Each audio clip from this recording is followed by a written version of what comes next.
Hello friends, welcome to all in your YouTube channel Ram Study Waves. So in this video we will going to discuss about the MCQs of climate, that is the chapter 7 of ICSE class 10.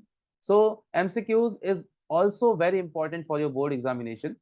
It contain 10 marks, तो 10 number के MCQ आने वाले हैं और हर chapter से आपको एक दो एमसीक्यूज देखने को मिलेंगे। तो आइए बिना देरी किए इस चैप्टर का एमसीक्यू स्टार्ट करते हैं और हर एमसीक्यू में आपको डिस्क्रिप्शन के साथ फुल डिटेल मिलेगी, जिससे आप और भी एमसीक्यूज प्रिपेयर कर पाएंगे। तो ध्यान से पूरा वीडियो जरूर देखिए और चैनल पे नए हैं तो सब्सक्राइब जरूर कर दें। तो why coastal Tamil Nadu receive very little rainfall from the Arabian sea branch of the south west monsoon. ठीक है, तो अभी हमको ये पता होना चाहिए भाई कि आप कितने ब्रांच है। तो साउथ वेस्ट मानसून के दो ब्रांच, ठीक है। साउथ वेस्ट मानसून के कितने ब्रांच हैं? दो ब्रांच है। एक ब्रांच तो वो जो अरेबियन सी की तरफ से एंट्री मारती है और एक वो जो बे ऑफ बंगाल की तरफ से एंट्री करती है इंडिया में। ठीक है, अब यहाँ पे अपना तमिलनाडु है। ठीक है, ये वाला एरिया आपका तमिलनाडु कोस्ट है। अब क्वेश्चन पूछा है कि तमिलनाडु कोस्टल रीजन बहुत कम बारिश रिसीव करता है किससे? अरेबियन सी ब्रांच, है ना, of the south west monsoon. तो ये है अरेबियन सी ब्रांच। अब इसका आंसर क्या सही होगा, इसके कंपैरिजन में क्या आंसर सही होगा? Arabian sea branch runs parallel to the Tamil Nadu coast. नहीं भाई, ये तमिलनाडु कोस्ट के पैरेलल नहीं जाती। तमिलनाडु कोस्ट के पैरेलल कौन सी जाती है? Bay of Bengal branch. ठीक है, ये याद रखना है आपको। तमिलनाडु कोस्ट के पैरेलल कौन सी ब्रांच जाती है? Bay of Bengal. तो ये भी ऑप्शन सही नहीं होगा। Tamil Nadu coast coast receive rainfall in winter. तो भाई रेनफॉल विंटर में तो रिसीव करता है, लेकिन ये इसका सही आंसर नहीं होगा क्योंकि तमिलनाडु कोस्ट कम बारिश, इसकी वजह से ये आंसर भी सही नहीं होगा। The Arabian sea branch is practically exhausted by the time it reaches the Tamil Nadu coast. यानी Arabian sea branch practically exhaust हो जाता है उस समय जब तक वो तमिलनाडु कोस्ट पे पहुंचता है, यानी पानी खत्म हो जाता है। तो ऐसा भी नहीं है भाई, ये जो ब्रांच है, ये जो अरेबियन सी ब्रांच है, ऐसा भी नहीं है। अगला देखते हैं, it is practically exhausted and also Tamil Nadu lies on it's levered side. बिल्कुल, तो तमिलनाडु क्या है? लीवर्ड साइड में है, किसके? अरेबियन सी ब्रांच के। तो यहाँ पे आपको मिलेगा वेस्टर्न घाट, और ये वेस्टर्न घाट के जो मान लो ये माउंटेन है वेस्टर्न घाट, तो जो सामने है वो होती है विंडवर्ड साइड, इसको क्या बोलते हैं? Windward side. और जो इस तरफ होगा वो उसको बोलेंगे लीवर्ड साइड। ठीक है, तो जो तमिलनाडु है वो लीवर्ड साइड में है and it is practically exhausted. तो सबसे जो सही जवाब होगा इस क्वेश्चन का वो होगा question number, option number D. Clear? चलिए नेक्स्ट देखते हैं भाई। होप आपको चीज समझ में आ रही है। फुल डिस्क्रिप्शन के साथ समझिएगा, एक ही क्वेश्चन में दो तीन क्वेश्चन आपको क्लियर हो जाएंगे, इसलिए पूरा वीडियो आप ध्यान से देखिएगा। Now why does Shillong receive lesser rainfall than Cherrapunji? तो शिलोंग कम बारिश रिसीव करता है चेरापूंजी से। तो पहले देख लेते हैं भाई शिलोंग है कहाँ पे। तो अगर हम बात करें शिलोंग की, ठीक है, तो इंडिया का अगर हम मैप देखें, ठीक है, तो ये आपका मेघालय वाला पार्ट है और यहाँ पे है आपका शिलोंग और यहाँ पे है आपका चेरापूंजी और बीच में हिल्स, दैट इज गारो खासी जयंतिया। ठीक है, Garo hill, Khasi hill and Jaintia hill. So they are three hills. ठीक, अब जो शिलोंग है वो शिलोंग कहाँ पे है? हिल के उधर है और चेरापूंजी हिल के इधर है। और जो मानसून विंड है वो इधर से इधर आ रही है, बे ऑफ बंगाल ब्रांच। तो मानसून विंड सामने होने की वजह से यहाँ पे चेरापूंजी और मासिनराम सामने होने की वजह से यहाँ पे बारिश होती है, लेकिन शिलोंग पहाड़ी के पीछे है इसलिए यहाँ पे कम बारिश होती है। समझ गए? तो जो why does Shillong receive lesser rainfall than Cherrapunji? तो Shillong lies on the windward side of Khasi hills but Cherrapunji lies on the leeward side. तो ये गलत बात है, शिलोंग विंडवर्ड साइड नहीं है, शिलोंग किस साइड है? Leeward side. Option number B, Shillong lies on the leeward side of the Khasi hill but Cherrapunji lies on the windward side. ठीक है, so this is the correct option. कि शिलोंग कहाँ पे है भाई? तो शिलोंग है किधर? पहाड़ी के पीछे, यानी लीवर्ड साइड में है। और चेरापूंजी कहाँ है? तो विंडवर्ड साइड में है, किसके? Bay of Bengal branch, south west monsoon Bay of Bengal branch. ठीक है, क्लियर? चलिए now next we will move next question. Okay, question number 3। Hope आपको ये वीडियो समझ में आ रहा होगा, और समझ में आ रहा है तो भाई लाइक सब्सक्राइब जरूर कर दें और अपने दोस्तों के साथ भी शेयर करें। Why does the Arabian Sea branch of the southwest monsoon not give rainfall to Rajasthan? अब जो अरेबियन सी ब्रांच है वो राजस्थान में बारिश नहीं करती है, क्या रीजन है? अब फिर से एक मैप देख लेते हैं भाई कि है कहाँ पे। तो ये मान लीजिए हमने बनाया आपका इंडिया का मैप। ठीक है,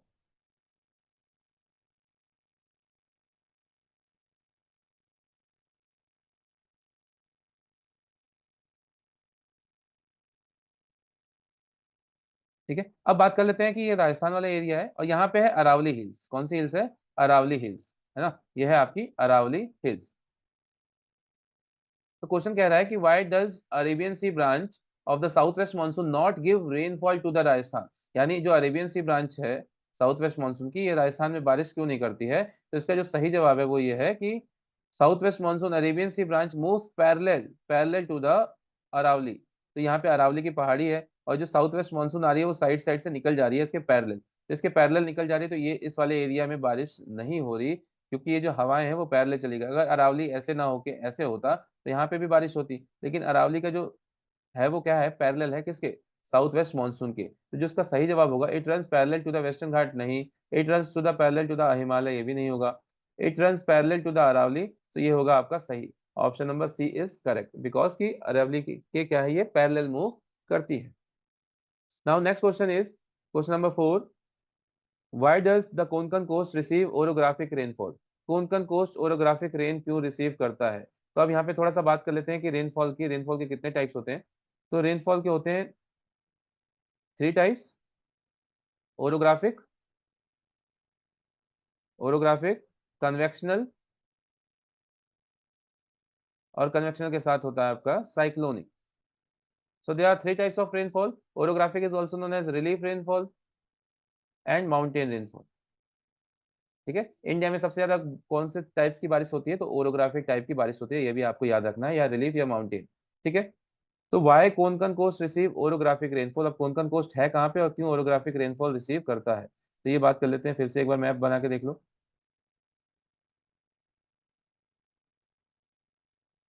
ठीक है, तो यहाँ पे जो है आपका कोंकण, तो जो वेस्टर्न घाट है, और वेस्टर्न घाट और किनारे वाला जो एरिया है वो है western coastal plain, and half of the upper part is known as Konkan, half of the upper part is known as Konkan and the lower part is known as Malabar.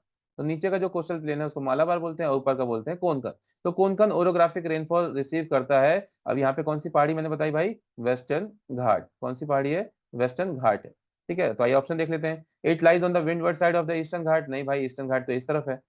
It lies on the windward side of cardamom hill, नहीं, cardamom hill तो इधर है। It lies on the windward side of western Ghat, yes, it lies on the windward side of western ghat, option number C is correct, clear? चलिए next question, question number 5। तो देखा आपने कि एक क्वेश्चन से कितने सारे ऑप्शन निकल के आ रहे हैं, कितने सारे क्वेश्चन आपको पता चल रहे हैं, इसलिए पूरा डिस्क्रिप्शन ध्यान से देखिए। थोड़ी सी वीडियो लंबी होगी लेकिन घबराने की बात नहीं है, आप पूरा ध्यान से देखोगे तो आपको एक क्वेश्चन के साथ साथ बहुत सारे क्वेश्चन, कहने को ये 10 क्वेश्चन है, एटलीस्ट 30-40 क्वेश्चन आपके प्रिपेयर हो जाएंगे। Which state in India is the first to experience onset of the monsoon? सबसे पहले कहाँ पे बारिश होती है इंडिया में? तो ऑनसेट मानसून। ठीक है, तो सबसे पहले जो बारिश होती है वो किस एरिया में होती है भैया? तो होती है केरला वाले पार्ट में। सबसे पहले मानसून कहाँ पे आता है? तो केरला का पार्ट में आता है, 1 जून।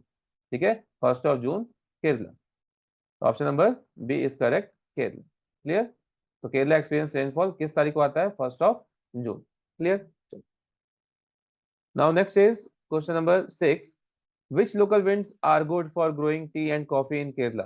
तो केरला में टी और कॉफी के लिए लोकल विंड्स कौन सी आती हैं? तो अगर हम लोकल विंड की बात करें तो लोकल विंड मतलब wind blow in a certain area, blow in a certain region, certain region in a particular season. किसी पर्टिकुलर सीजन में चलने वाली हवाएं उस एरिया में क्या कहलाती हैं? लोकल विंड्स कहलाती हैं। ठीक है, अब लोकल विंड्स में आपकी आती है, लू भी आता है। तो लू कहाँ कहाँ चलता है भाई? तो यूपी, बिहार, पंजाब वाले एरिया में लू चलता है गर्मी के दिनों में।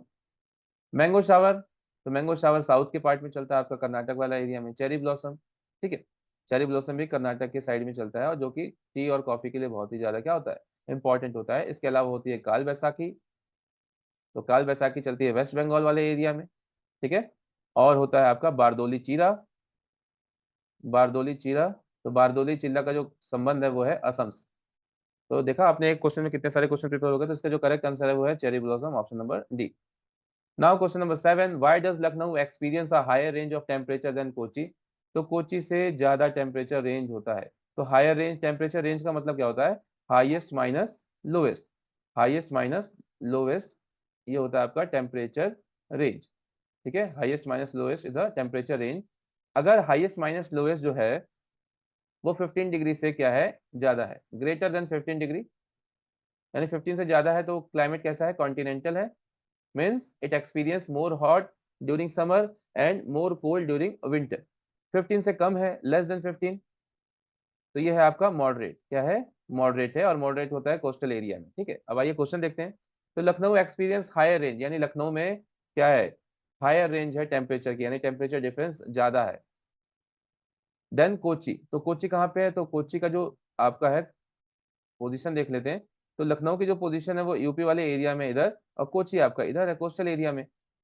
ठीक है, तो Lucknow lies in the interior of India but Kochi has the coastal location so it is moderated by the sea. ठीक है, तो यही ऑप्शन क्या हो जाएगा, पहला ही ऑप्शन हो जाएगा आपका सही, कि कोची है आपका कोस्टल रीजन में और यह है इंटीरियर में। क्लियर। चल, तो इंटीरियर वाले में कौन सा क्लाइमेट होता है, तो कंटिनेंटल, और कोस्टल वाले में moderate. Okay, question number 8, the reason of for heavy rainfall in the western coastal plain is. तो वेस्टर्न कोस्टल प्लेन का डिस्क्रिप्शन हमने देखा था, तो उसमें हैवी रेनफॉल होने का क्या रीजन है, तो presence of Aravalli mountain range in the western India, नहीं भाई ये तो नहीं होगा। The eastern coastal plain have no intercepting barrier. ठीक है,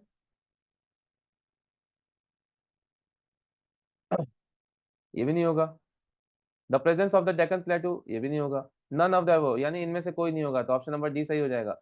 तो हैवी रेनफॉल का जो रीजन है वेस्टर्न कोस्टल प्लेन में, ये आपका वेस्टर्न कोस्टल प्लेन है, वेस्टर्न घाट और इसके बीच का जो एरिया है वेस्टर्न कोस्टल प्लेन, यहाँ पे हैवी का रीजन है because western coastal plain lies on the windward side of western Ghat. तो इसमें ऐसा कोई ऑप्शन नहीं है, तो none of above. Heavy rainfall in the western coastal plain is due to western Ghat, western Ghat की वजह से हैवी रेनफॉल होता है। थंडरस्टॉर्म, नेक्स्ट क्वेश्चन देखते हैं, question number 9। Thunderstorm develop in hot weather season cause some rainfall in Karnataka. ठीक है, these rain are known as, किसकी वजह से होता है, कौन से थंडरस्टॉर्म की वजह से होता है, तो दैट इज चेरी ब्लॉसम। तो कर्नाटक में जो थंडरस्टॉर्म का रीजन है वो है चेरी ब्लॉसम। ठीक है, the last question is which of the following factors affect the climate of India. तो इंडिया के क्लाइमेट को अफेक्ट करने के लिए बहुत सारे फैक्टर्स होते हैं भाई, लैटिट्यूड हो गया, लैटिट्यूड, एल्टीट्यूड, है ना, उसके अलावा distance from the sea, El Nino effect. ठीक है, ये सारे फैक्टर्स होते हैं जो इफेक्ट करते हैं। तो आइए देख लेते हैं भाई कौन कौन से फैक्टर्स इफेक्ट कर रहे हैं। Option number, option, polar wind, relief, surface wind, upper circle, circulation. ठीक है, तो relief features, India has very relief feature, polar wind से कोई मतलब नहीं है, क्योंकि पोलर विंड कहाँ पे मूव करती है भाई, कहाँ पे ब्लो करती है, पोलर रीजन में। ठीक है, और इंडिया की पोजीशन पोलर रीजन से बहुत दूर है, तो ये तो होगा नहीं, यानी ये नहीं होगा। दूसरा रिलीफ, जी बिल्कुल, relief, India has a very relief features. तो रिलीफ फीचर बहुत सारे हैं इंडिया में, कहीं प्लेन है, कहीं माउंटेन है, कहीं प्लेट्यू है। सरफेस विंड, तो जी हाँ भाई, सरफेस विंड भी, जो विंड ब्लो करती है वो भी इफेक्ट करेगी। अपर एयर सर्कुलेशन, जो ऊपर हवाएं चलती हैं, दैट इज जेट स्ट्रीम्स। ठीक है, तो ऊपर जो हवाएं चलती हैं, जेट स्ट्रीम हो गया, वेस्टर्न डिस्टर्बेंस हो गया, इसको बोलते हैं अपर एयर सर्कुलेशन, तो ये भी इफेक्ट करेगा। तो 2, 3, 4 तीनों ही इफेक्ट करेंगे, तो option number B, 2, 3 and 4, that is a correct option. जिसमें 1 है ये बिल्कुल भी नहीं होगा, ये भी नहीं होगा, और ये भी नहीं होगा, तो करेक्ट ऑप्शन हो गया option number B. So guys देखा आपने, हमने 10 क्वेश्चन के साथ आपको 30 क्वेश्चन का पूरा एकदम फायदा पहुंचा है, और ऐसे ही और वीडियो के लिए आप बने रहिए हमारे चैनल के साथ। तब तक के लिए धन्यवाद।